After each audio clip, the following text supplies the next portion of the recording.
Welcome to Caregiver SOS On Air, presented by the WellMed Charitable Foundation, with nationally known gerontologist Carol Zernail and award-winning veteran broadcaster Ron Aaron.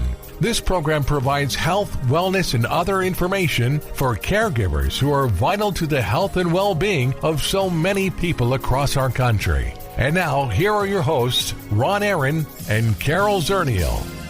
Well, thank you so much for joining us today on the award-winning Caregiver SOS On Air, our podcast available wherever you get your podcast. And we're delighted to have our co-host, Carol Zernail, with us. Carol holds a master's degree in social gerontology, some 30 years' experience in the field. She's co-chair of the Raise Family Caregiving Advisory Council and executive director of the WellMed Charitable Foundation. I'm Ron Aaron. And Carol, we've got a great and interesting topic today, what it means to mourn someone while still caring for them. And you and others who have had loved ones with dementia go through this. Well, it's true, and it's not true just with dementia. There's cancer, and then there's even frailty from old age, where you see your loved one, your mom, your dad, your grandparents, who are just getting weaker and are able to do less and less, and it's painful to watch our loved ones struggle and to feel like they're slipping away. Well, we're going to talk with Mia Godfrey about that. Mia is a certified life coach, emotions, mind, and energy practitioner, a public speaker, and author of Buried, Not Broken, a memoir of survival, sisterhood, and starting over. She has more than 17 years of leadership experience at Cellular Sales, where she serves as talent acquisition operations manager. Mia brings authenticity and compassion to every area of her work, and we are delighted to have her with us. And Mia, thanks for joining us on Caregiver SOS On Air. Thank you so much for having me.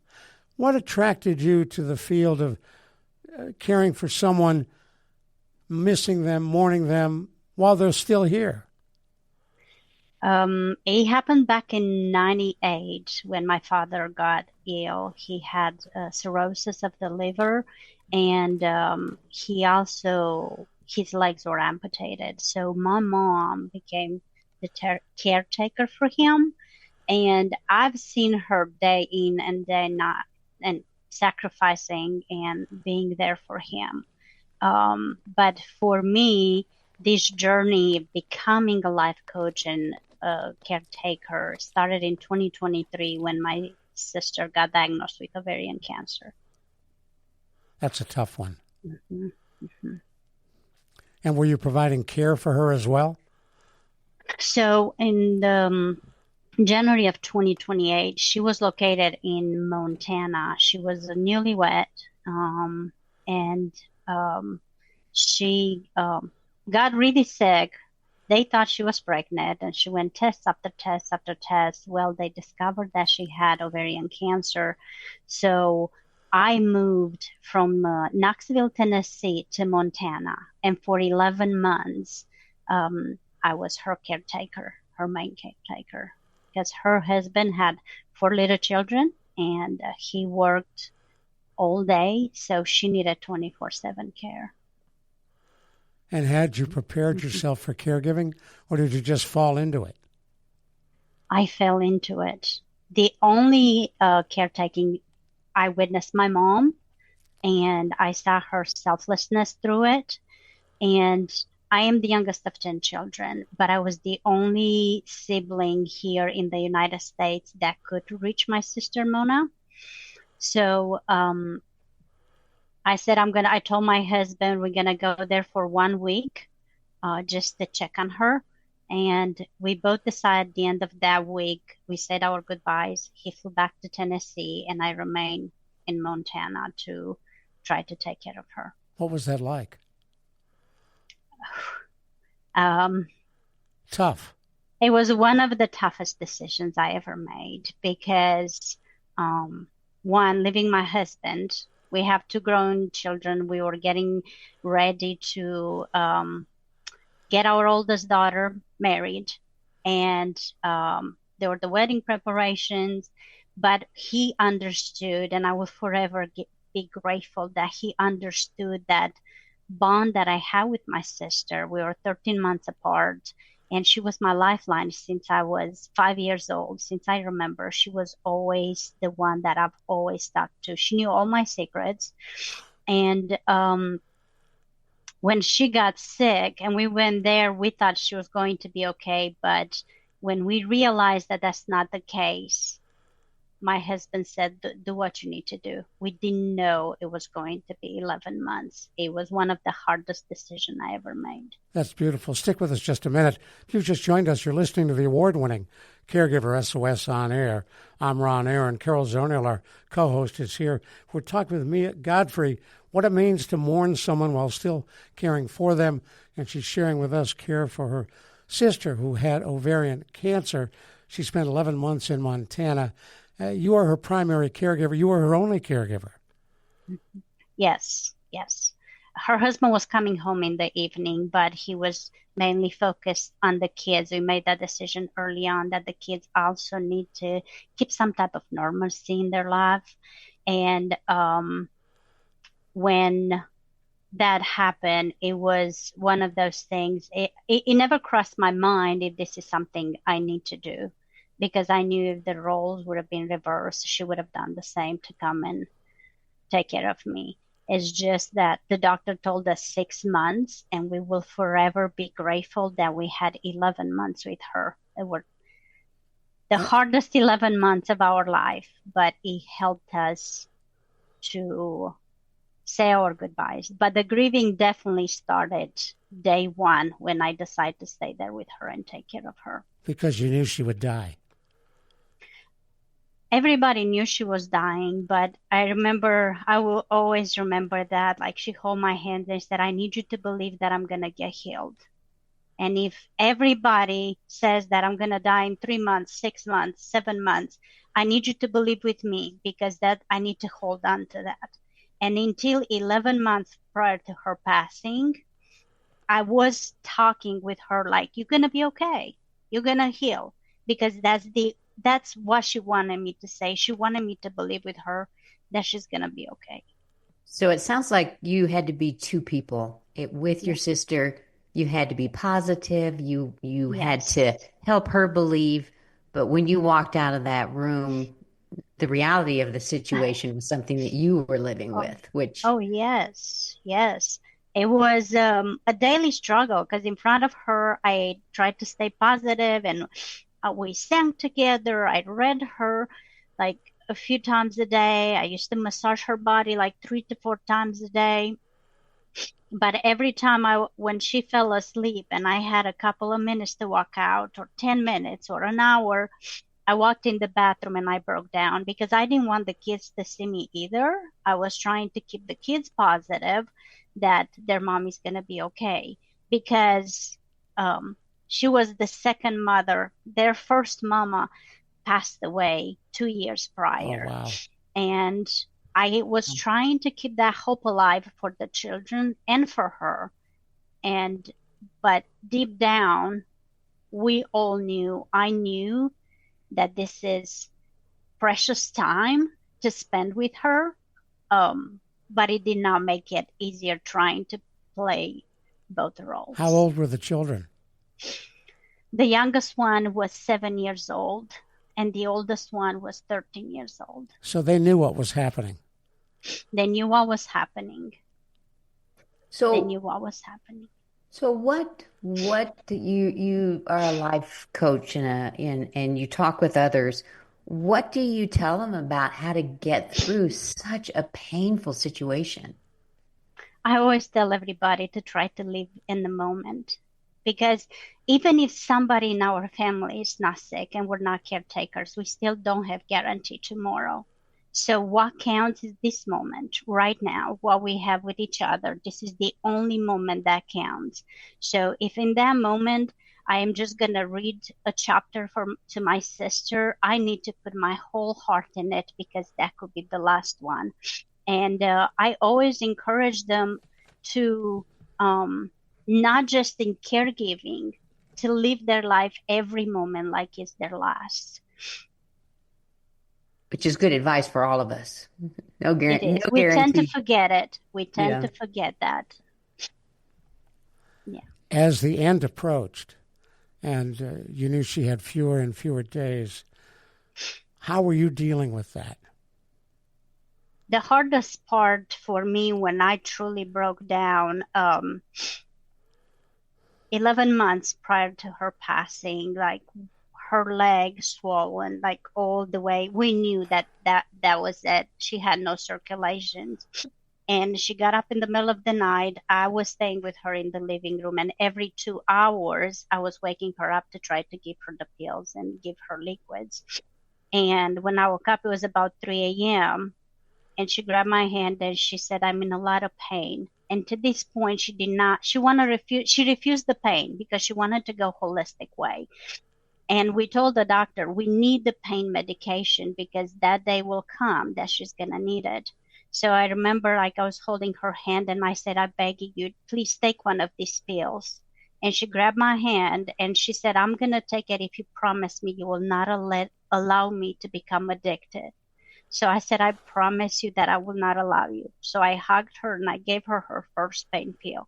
That was 11 days prior to her passing. After that, that was the last time we had a conversation. She became unconscious after that.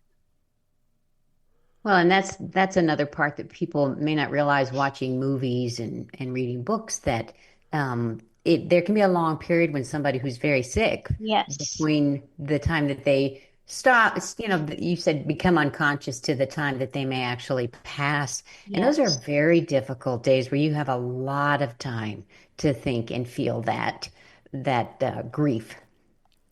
Did you bring a hospice in?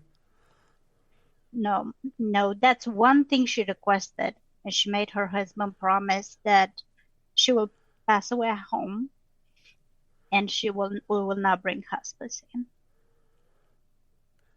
Did she not understand what hospice could do? She did not. We grew up in Romania where a lot of those concepts were new to us. Like in Romania, you're taking care of it until the person passes. You do not bring outside help. So she had that understanding that it was wrong. So as a result, I was the one having to give her the morphine. I was the one who I had to get trained to change her bandages on her body, because people don't tell you that they can develop wounds on their body from laying in the bed. Right. They don't tell you that. They don't tell you that when you go through chemo, you develop sores on your body sometimes. Well, she did. They don't tell you all the things that you have to do that you require, that they require help from somebody who's trained professional. So I did the best I could to research and learn as much as I could, but I was the only person in the household that was taking care of all of that and changing her diapers and changing, I was the only one. You were it. We're going to come right back to you, Mia, and I want to find out the kind of advice you give to others who find themselves in a similar situation. I'm Ron Aaron. Carol Zernail is here, our co-host. You're listening to the award-winning Caregiver SOS on air, talking with Mia Godfrey, caring for her sister dying of ovarian cancer, and those 11 months, what that was like, and mourning someone while they're still caring for them. This is Caregiver SOS on air. Well, thank you so much for listening to Caregiver SOS on air. We're delighted to have you with us. We come to you every week with a discussion of an issue, a problem, some accomplishments involved in caregiving, with more than 60 million caregivers across this country, but most thinking they are the Lone Rangers. We try to bring you the latest information and help that can make that job easier and more manageable. Caregiver SOS on air takes a look at trends across this country. We provide tips on how to be a better caregiver, and most importantly, where you can go for help. On Caregiver SOS on air, we try to give you what you need to make that caregiving manageable and to provide you with the help that can make your life easier. I'm Ron Aaron. Carol Zernail and I are delighted to co-host this program, and we're thrilled you've joined us on the award-winning Caregiver SOS on air, podcasts available everywhere, brought to you by WellMed Charitable Foundation. Hello, friend. Hello,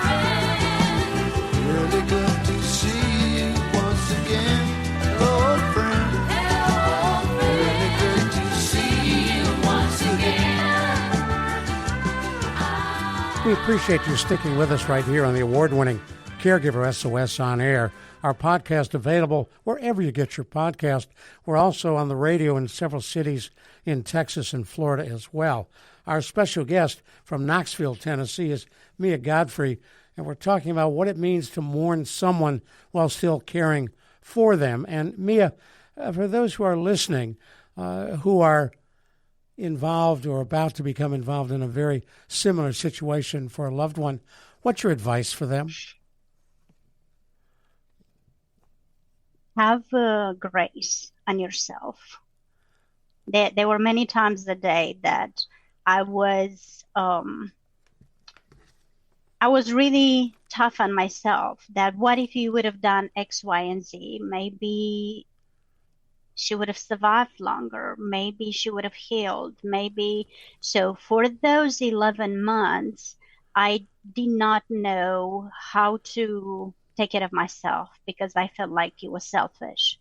And I always said that I had a friend of mine that called my husband that said, we're worried about Mia because she doesn't look okay. And they said she needs to take care of herself. I said, it's not about me right now. Right now, it's about my sister, and I need to give 110%. Everything I have, I need to give to her, and I'll take care of myself when I get home. Well, I did not realize all the medical things the effect that had on my body, mentally, emotionally, physically, spiritually, all the above. I came home and I was absolutely a wreck. I told my husband, I'm done. I lost purpose. I don't even know where to go from here. So if I can give one advice, I said, it's not selfish to self-care. It's not selfish to take care of yourself because you cannot pour from an empty cup. You can't work from an empty cup. That's great advice. That's great advice. So how does what you learned while caregiving, does that carry over into other parts of your life? Do you feel like you're a changed person or a different person having gone through that experience? Absolutely. Everybody's expecting when you become a caretaker and you lose somebody you love, they expect for you to go back to who you used to be. But that is not an option. Once you go through that type of hardship, you are a changed person. The lessons you learn, the people you came in contact with, and the knowledge you accumulated, you cannot possibly go back and be the same person. I will forever be grateful for the lessons I learned. They were not easy lessons, but that helped me to come home and learn how to take care of myself, learn how to take care of my family, where we don't have to think what ifs. So we're trying to live in the moment and take advantage of every single minute because life can change drastically overnight for all of us. So it truly, truly helped me. Did your daughter put off her wedding or did she follow through with it? No, I actually flew home the night of the rehearsal dinner. I was at the wedding in the morning, and that same evening I flew back to Montana. Wow. Mm-hmm. Yeah. Very dedicated. So did you learn to handle stress? Yes. Yes. How? I've learned. How did you deal with it? I'm sorry? How did you deal with stress? Well, I've learned now, I learned meditation and I learned the square breathing to try to calm myself, because I've learned if I am not calm and if I'm just frantically running around, there is no way I can keep her calm. So I've learned to actually, before I walked in her room, before I put my hand on the handle, I learned how to take a few deep breaths, and I've listened to calming music. So when I walk there, so I can give myself 100% to her and what she needed, and be able to lovingly and selflessly just take care of what she needed. And I learned how to make a lot of food, a lot of soups and a lot of smoothies that are absolutely healthy, which my husband doesn't like. Were those for you or for both of you? For the entire family. I get into this kick. Okay, everybody's drinking a juice today, and they're like, no, why? Well, because we need it. I want to talk a little bit about your book, Buried, Not Broken, a memoir of survival, sisterhood, and starting over. Tell us about it. What will people find in it, and how do they get a hold of it? So how the book came about, while I was taking care of my sister, she always, her dream was to write our story growing up, what it was to grow up under the communist regime. And her and I went through a lot of hardship and a lot of abuse, but we always promised each other that we're going to take those secrets to the grave. And I don't know why we promised that. We were just children. So those were not promises we should have been making. So when through her sickness, she talked to me many, many times, said, I want you to write the book, write about our childhood, write about the abuse, write about the addictions, write about the sickness and what we experienced, because said, you never know who's going to get encouraged and be able to find hope and find love and find change their lives over it. And I was keep saying, it's like, no, that's something we're going to write together. We're going to write together. And I was keep saying that. And closer to the end, she made me promise that I'm going to put it down and it's part of her legacy. So when I start writing the book, I actually start writing the first few chapters where she was still alive. And together we were going over the stories when we got beat up at school or abuse or addiction with my father. So we start writing those stories while she passed away prior to finish it. So I wanted to continue that legacy for her. And I keep telling my husband, I like, this book is going to pay for her kids for college. I said, okay. That's what a nice way that she lives on, and especially that you had time to do some of that work together, and then her story is there forever. It is. Yeah. And what would you like us to know about your life, about your stories? Ooh, we only have one life, and there's no do-over. And we only have that one life to make it count and make a difference. And I've learned through last few years that every single one of us have a story. And every single one of us have a story that can impact other people and can help them change their life, or can help them bring hope, or can encourage someone. So if you have a story, write it down. Start putting towards that legacy, because you never know who needs to hear it.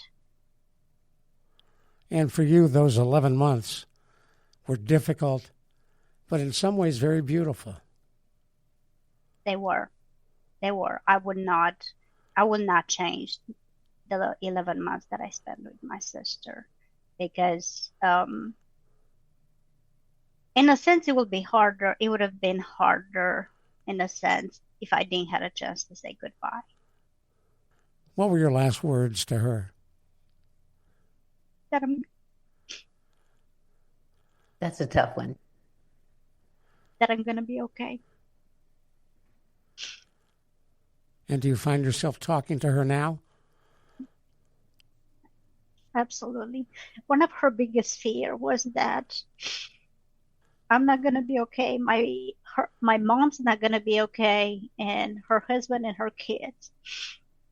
So for the 11 days when she was unconscious, I remind her, every time I was beside her, I was reminding her that we're going to be okay. That's beautiful. We're flat out of time. I really, really appreciate you being with us. Mia Godfrey, what a powerful story. Carol Zernail, our co-host, thank you. I'm Ron Aaron. We'll talk with you soon on the award-winning Caregiver SOS On Air. The executive producer for Caregiver SOS On Air is Daniel Calderon. The producer is Sharice Pendleton. And the associate producer is Catherine Oglesby. We'll see you next week on Caregiver SOS On Air.